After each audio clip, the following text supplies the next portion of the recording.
Intermittent fasting results in 91% of higher risk of cardiovascular death. Fact or fiction? Well, there's a recent study that just came out regarding this information in a higher risk of cardiovascular death for intermittent fasting. Let's dive into the research. So as you can see my screen, you can see on an 8-hour time restricted eating link to a 91% higher risk of cardiovascular death.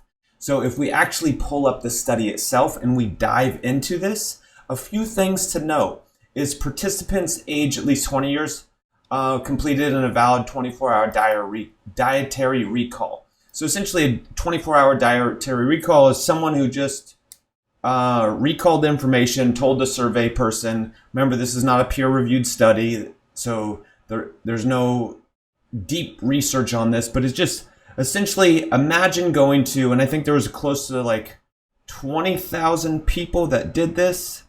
Let's see, in here, yeah, among 2,000 or 20,078 adults, including weighted ages from a mean age of 48 and a half years of age. 50% were men and 73.3% were non-Hispanic white,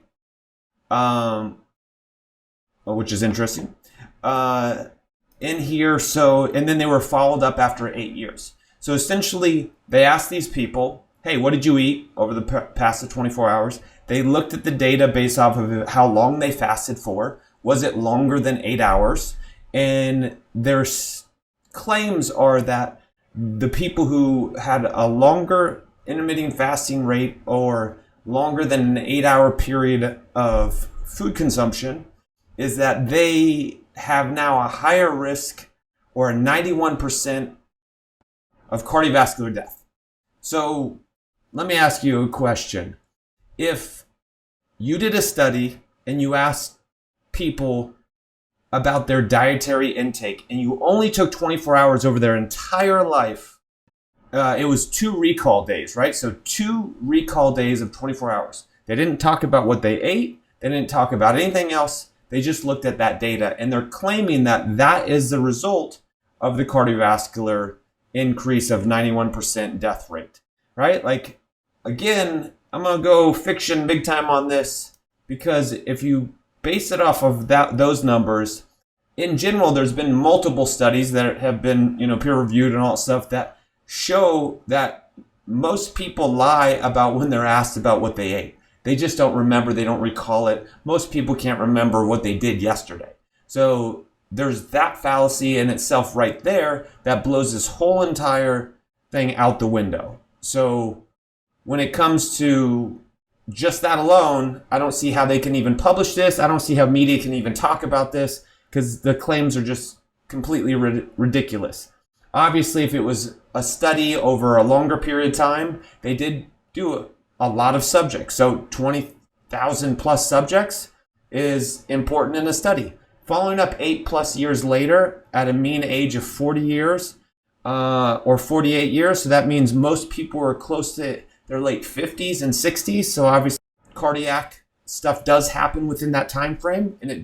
So what else do we know about these people? So again, the phrase is the devil's in the details. There's not enough details in this study that can really claim these preposterous things. So I always suggest look into your research. Don't just read what's on the media. Don't listen to the hype. Actually dive into the research. Actually dive into the studies and understand, like, this is a 2-day dietary intake, not even of actually what they ate, just of what they thought they ate, as well as, if you take a mean age of people who are 48 years old and you follow them up, right? Like, so that means a lot of people are older than that. So what were, besides the mean ages, what were the ages of men that did have cardiovascular death versus the ones that didn't? So there's not enough information to really claim any of this stuff. So it is amazing that the mainstream media or the media in general even pushes this information out. So like, imagine you could claim anything you want and mass media just promotes it to make it look good. So I don't know if they're trying to make intermittent fasting look bad. Obviously, it doesn't look great for them based off of this information. I can't say I'm a huge intermittent fasting person, just preference. I'm not saying there's not benefits to it. I'm not saying I haven't ever done it. I just prefer eating more frequently. It works with my lifestyle and fitness goals and all those other things. So hopefully you can look at this research and understand this is complete fallacy.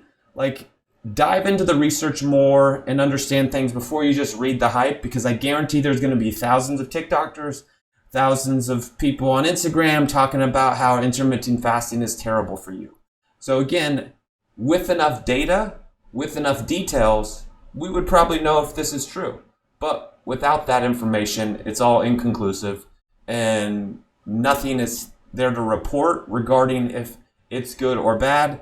If you look at, anecdotal research, people have been intermittent fasting for thousands and thousands of years, and more people claim there's health benefits from it than not. Until we get far more empirical data that will show this, then that's what we need to focus on, not on some just published article that claims certain things based off of a 48-hour period of people being surveyed of what they ate. So, like I said, 80%, research shows that 80%, and I would say more than this, typically lie when reporting their nutrition.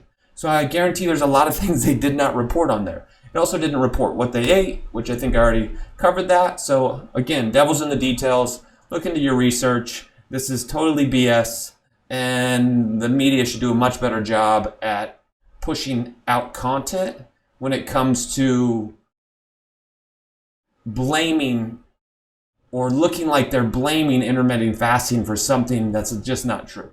All right, take care. Hopefully this is helpful. Bye.